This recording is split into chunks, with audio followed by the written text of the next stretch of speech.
অমানবিকভাবে মারধর করে তার পরিবারের সামনে। তার পরিবার তাকে বাধা দিতে আসলে সে তাদেরকেও মারধর করে। তারাও আমাকে সবাই কোনোভাবে আমাকে ফিরাইতে পারতো না। কিভাবে আমাকে সেভ করবেন আমি জানি না। কাবিন হয়েছিল 10 লাখ। ভাই আমি কাবিন চাই না, আমি এর বহু টাকা ওর পিছনে খরচ করে ফেলেছি। আমার টাকা পয়সা নিয়েও আমার কোনো দুঃখ নেই। আমি জাস্ট আমার নিজের লাইফ, আমার বাবা মার লাইফটি সেফটি চাচ্ছি। ভাই থেকে 30-40 লাখ টাকা খেয়েছে, ওকে আমি চালাতাম। সে বলতেছে 6টা মামলা দিয়ে আমাকে কেউ কিছু করতে পারে না। তুই কি করবি?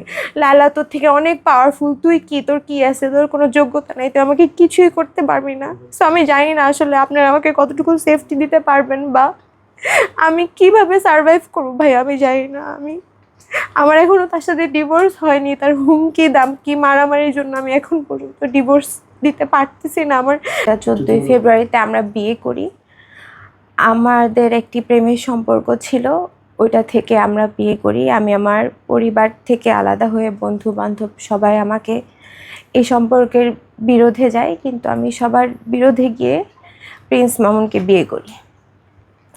বিয়ের আগে সে তার কিছু চারিত্রিক আমি জিনিস দেখতে পাই, যেমন সে নেশাগ্রস্ত ছিল, সে মেলি অনেক ব্যাপার ছিল, যেটি জানতে পেরে আমি তার সাথে সম্পর্ক বিয়ের আগেই কিন্তু ছিন্ন করি। যখন আমার তার সাথে সম্পর্ক ছিল তখন সে সৌদি আরবে গিয়ে আমাকে বিভিন্নভাবে ইমোশনাল ব্ল্যাকমেল করে আমাকে বলে কাবা ঘরের সামনে আসলে আল্লাহ মাফ করে দেয়, তুমি কেন মাফ করবে না। বিভিন্নভাবে আমি যেহেতু ভাইয়া আমার আগে একটা বিয়ে হয়েছিল, আগে আমি ডিভোর্স, তো আমি ওর সাথে অনেক অ্যাটাচমেন্টে পড়ে যাই। অ্যাটাচমেন্টে পড়ে যাওয়ার পরে আমি তাকে ক্ষমা করে আবার সম্পর্ক স্থাপন করি। সম্পর্ক স্থাপন করার পরে 14ই ফেব্রুয়ারি আমাদের বিয়ে হয়, যেটাতে আমার বাবা মা উপস্থিত ছিল না। তার বাবা মা এবং কিছু বন্ধু বান্ধব এবং তার কোর্টে যিনি সহায়তা করেন হোসেন নামের একজন ব্যক্তি, উনি কাজী নিয়ে এসেছে। আমি আসলে কাজী বা কারো কিছুই ডিটেল জানি না। আমার কাছে কাবিনের কাগজ সহ কোনো কিছুই আমার কাছে ভাইয়া নেই। আমি একমাত্র তাকে বিশ্বাস করে বিয়ে করেছিলাম। আর সে আমার সাথে শুরু থেকেই, বিয়ের আগে সে যখন নতুন BMW গাড়িটা চালায়, এটা তার 15 লাখ টাকা অ্যাড করে আমার কিনে দেওয়া। এরকম সে বিভিন্নভাবে আমার কাছ থেকে টাকা পয়সা নিয়েছে। আমি বুঝতে পারিনি, আমাকে বিভিন্ন মানুষ বিভিন্ন কথা শুনিয়েছে, কিন্তু আমি তার কথাই বিশ্বাস করেছি। আর আমি ভাইয়া জীবনে বিলিভ করি সেকেন্ড চান্সের। আমার মনে হয় যে সে যদি খারাপ মানুষও থাকে, একটা মানুষের সবারই দ্বিতীয় সুযোগ পাওয়া উচিত। সে হয়তো আমার সাথে থাকলে আমি তাকে ভালো করতে পারবো, বা সবারই পাস্ট লাইফ থাকে, আমার নিজেরও আছে।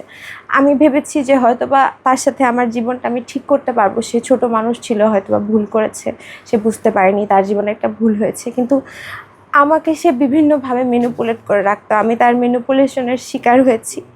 আমি তাকে বিয়ে করেছি। তার অনেক কিছু জানার পরেও আমি তাকে বিয়ে করেছি। সে আমাকে কথা দিয়েছিল যে সে এগুলা আর করবে না, এইসব কাজে আর ইনভলভ হবে না। সে অনেক নেশাগ্রস্ত।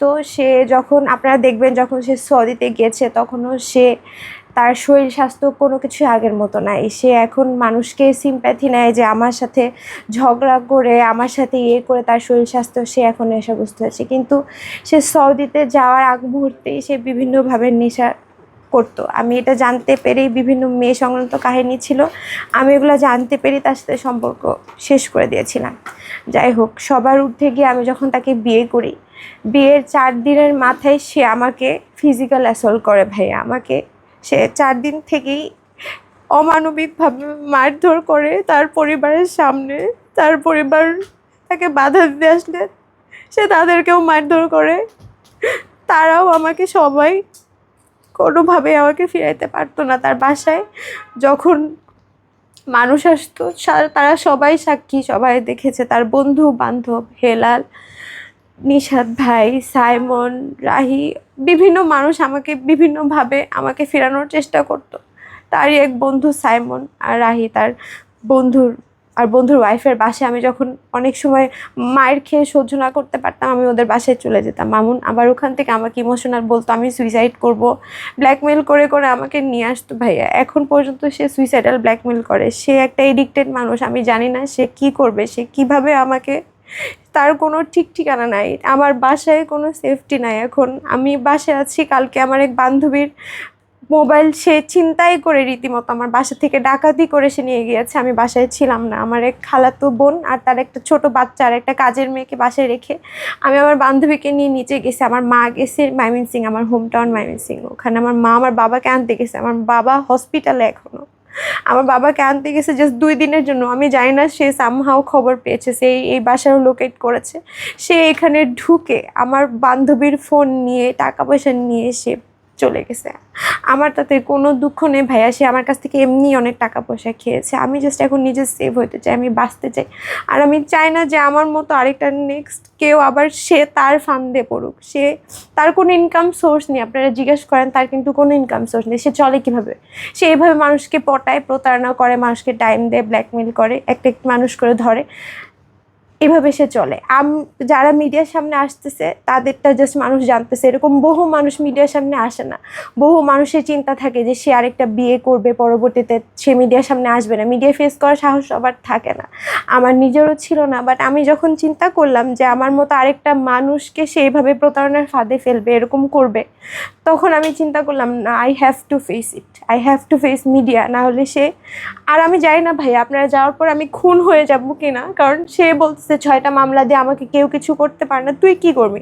লায়লা তোর থেকে অনেক পাওয়ারফুল, তুই কি, তোর কি আছে? তোর কোনো যোগ্যতা নেই, তুই আমাকে কিছুই করতে পারবি না। সো আমি জানি না আসলে আপনারা আমাকে কতটুকু সেফটি দিতে পারবেন বা আমি কিভাবে সারভাইভ করবো ভাই, আমি জানি না। আমার এখনও তার সাথে ডিভোর্স হয়নি, তার হুমকি দামকি মারামারির জন্য আমি এখন পর্যন্ত ডিভোর্স দিতে পারতেছি না। বিকজ আমার ফ্যামিলি আমার সাথে নেই, আমার একটা মানুষ আমার সাথে নেই। তার সাথে যখন আমি সম্পর্ক শুরু করেছি তখনই আমার থেকে আস্তে আস্তে সবাই দূরে চলে গিয়েছে। বিকজ তাকে তো মানুষ চিনে, তাকে 10টা মানুষ সে এরকম বহু মানুষের সাথে এরকম করেছে ভাইয়া। আজকে বললাম না যে 1-2 জন মিডিয়ার সামনে আসে, সবার মিডিয়ার সামনে আসার গার্ডস থাকে না, সবাই সব কিছু জানে না। সেরকম বহু মেয়ের সাথে করেছে আমাকে। অনেক মানুষ এরপরে ফোন দিয়ে বলেছে, আমি কারো কথাই শুনিনি ভাইয়া, তার ম্যানিপুলেশনের শিকার হয়ে আজকে আমার সব কিছু লস হয়েছে ভাইয়া। আমার লাইফ থেকে আমি জানি না ভাইয়া আমার আসলে জীবনে এখন কি হবে। আমার সবচেয়ে বড় কথা, আমার বেঁচে থাকাই আমার রিস্ক হয়ে যাচ্ছে। আমার বাবা আমার মা কিভাবে বাঁচবে আমি জানি না ভাইয়া। 8 দিনের মাথা থেকেই সে আমাকে মারধর করতেছে। আমাদের পারিবারিক একটা কেস ছিল, আমি তখন ময়মনসিং গিয়েছিলাম, আমাদের একটা হাজিরার ইস্যু ছিল। তো পারিবারিক একটা ব্যাপার, সে যেহেতু মারধর করে আমি তাকে আসলে ভয়ই পেতাম। আমি তাকে একটা জিনিস দেরি করে শেয়ার করতেছিলাম, সেটা না জানতে পেরে ওখান থেকেই আমাকে মারধর করছে। আর সে ভাইয়া এত ম্যানিপুলেটেড ছিল, আমি তো তার বাসায় থাকতাম, আমি তো তার পারমিশন ছাড়া কোথাও বেরও হতে পারতাম না। সে আমাকে মেরে ওগুলো ভিডিও করতে হতো, সে যা বলতো আমার সেগুলো ভিডিও করতো ভাইয়া।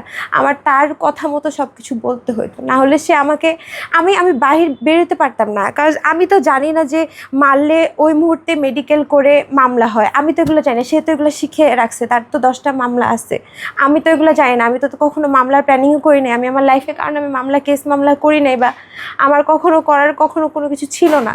সে জানে, সে সব প্রসেস জানে। সে প্রুফ ছাড়া কিভাবে মানুষকে ঘায়েল করে চলে যেতে হয় সেটা সে জানে।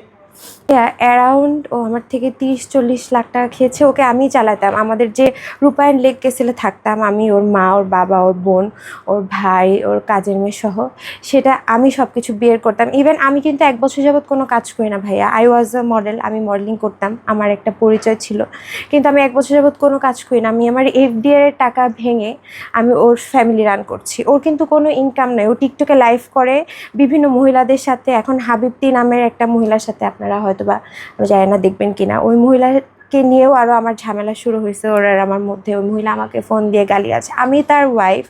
সেই জায়গায় আমাকে তারা ফোন দিয়ে কনফারেন্স করে আমাকে তারা এভাবে বিভিন্নভাবে হুমকি ধামকি দেওয়া শুরু করছে। সো আমি আসলে ভাইয়া অনেক লাইফ থ্রেটে আছে, আমি জানি না আমি কী করবো। আপনারা কীভাবে আমাকে সেভ করবেন আমি জানি না। আমার কাবিন হয়েছিল 10 লাখ ভাই। আমি কাবিন চাই না, আমি বহু টাকা ওর পিছনে খরচ করে ফেলেছি। আমার টাকা পয়সা নিয়েও আমার কোনো দুঃখ নেই। আমি জাস্ট আমার নিজের লাইফ, আমার বাবা মার লাইফটি সেফটি চাচ্ছি ভাই, আর কিছুই না পারছি। আমি তাকেও ভুল বুঝেছিলাম, তার কথা আমি শুনিনি, উনি অনেকভাবে আমাকে অ্যালার্ট করেছে, সম্পর্ক থাকা অবস্থায় আমাকে লাইভ করে করে অ্যালার্ট করেছে অনেকভাবে, কিন্তু আমি তার কথা শুনিনি বিকজ ও আমাকে বুঝিয়েছে, ও আমাকে যেটা বুঝিয়েছে আমি সেটাই বুঝতাম। কারণ ও যখন একটা মানুষের সাথে মিশে, ওই মানুষটার বন্ধু বান্ধব সরে যায়, আত্মীয় স্বজন সরে যায়, তখন মানুষটা একা হয়ে যায়, ওর উপর ডিপেন্ড হয়ে যায়। ওই মানুষটার আর মামুন ছাড়া কোনো কিছু চিন্তা করার মতো থাকে না, যেটা সে লাইলার সাথেও করেছে, আমার সাথেও সেমটাই করেছে। মামুনকে ভালোবাসতেন? আমি ভালো না বাসতে ভাই এত কিছু কেন করলাম বলেন? আমার তো মানে দরকার ছিল না যে সমাজ, সংসার, আত্মীয় স্বজন, বন্ধু বান্ধব সবাইকে পিছনে ফেলে তার সাথে এরকম ফাইট করা। তার লাইফটা এমনিতেই মানে নর্মাল না, একটা নর্মাল মানুষের মতো তার লাইফ না। আমি তার জন্য এক্সপোজ হয়েছি, 10টা মানুষ আমাকে ভালো মন্দ বলতেছে, বাজেভাবে চিনতেছে। আমার তো এই লাইফ চুজ করার কোনো দরকার ছিল না। আমি তো আমার লাইফে ভালোই ছিলাম। আমি যদি খারাপও হতাম, আমার লাইফ মানুষ জানতো না, আমি আমার লাইফ আমার মতো চলতাম। তা আমি তো জানি তাকে বিয়ে করলে আমার এই জিনিসগুলো ফেস করতে হবে, সমাজে মানুষ 2টা নেগেটিভ কথা আমাকেও বলবে।